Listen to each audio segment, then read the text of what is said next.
In today's video, I'm going to teach you how to block someone on Vinted. By the end, you'll know exactly how to prevent unwanted interactions so you can browse and sell with peace of mind.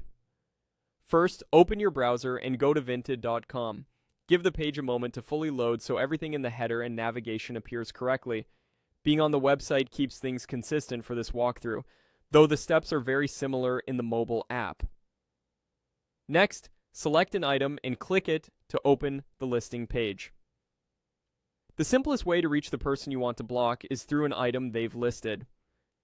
If you're just following along to learn the process, any item works. This is simply about getting to a seller's profile from a listing. When you click the item, you'll land on a detailed page with photos, a description, and seller information. Once done, click Upload if you see that prompt or button appear at the top from a previous action. Sometimes Vinted surfaces an upload banner or button in the header. Clicking it can clear the notification and ensure the page continues to behave normally. If you don't see anything like that, no worries, just continue. Now click on the seller name. You'll usually find it near the item title or alongside the seller's avatar. Clicking that takes you to their profile where you can see their bio, reviews, and other listings. This is the page where you'll find the controls you need to manage interactions with that person. On the seller's profile, click the three dots at the right.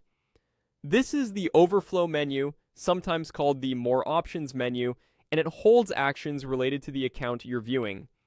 If your window is small or you're on a different layout, this menu may appear as an icon with three vertical or horizontal dots. From the menu, click Block. You may be asked to confirm, which is normal. After you confirm, the block takes effect immediately. Blocking means the person can't message you, comment on your listings, or buy from you, and you won't receive notifications from them. It's a straightforward way to stop unwanted contact while keeping your account secure and your experience positive. A few quick tips before we wrap up.